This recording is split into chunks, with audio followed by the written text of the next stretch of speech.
All right, I got a similar situation, but it's got a complication because while I was treating her, care had to be cut off because she had a work injury. I was treating her for an auto accident. Then she fell on her back and hit her head at work.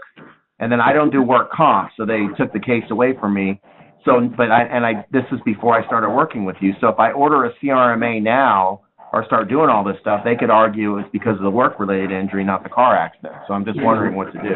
No, you're exactly right. And that's what they will do. The insurance company will, that's the argument they will make. That's exactly right. So do I just tell the attorney I don't think this is a good one for me to testify? Or no. Without knowing everything about the case, here's one way to handle that one little subject. Now remember, I'm only talking about one little subject because I don't know everything. But what you could do is still do the CRMA, and then you have to do a very good association of the cause and effect, telling the story that I talked about, which was, can you establish the cause and effect relationship? Can you show that the subjective and objective findings were most likely, in your professional opinion, a result of that cause and effect relationship?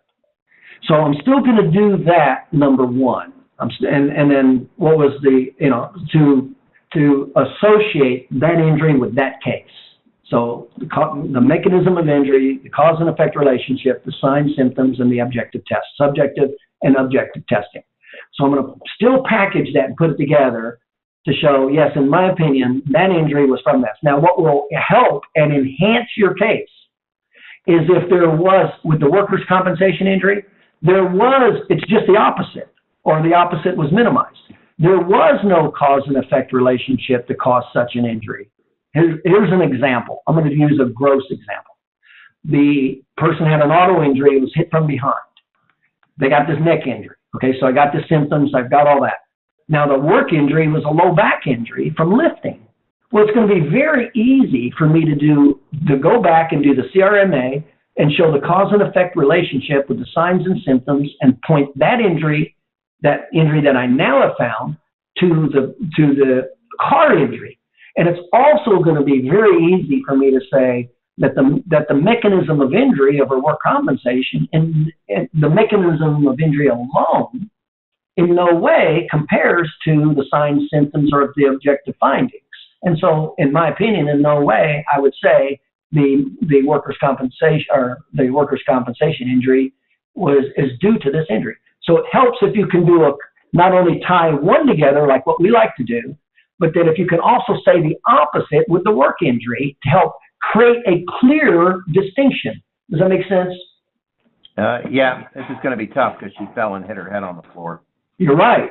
So if it's a similar mechanism of injury, yes, now you've got serious problems. What I would still do it, and I would try to apportion it, is what I would do.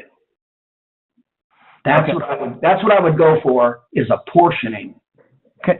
And then just one more quick question, just to clarify. I want to make sure I understand what you said. Now remember, one last thing. When you apportion it, I'm just going to take the quantification of my subjective and objective biomarkers, and I'm going to differentiate those and the subjective and objective biomarkers after the workers' compensation injury, and that's how I'm going to segment it out and apportion it. Right. Yeah, you've taught apportionment before. That makes sense. But I'd still do it as opposed to not do it, because you got all upside and no downside. Yeah, right. At least I can come with something.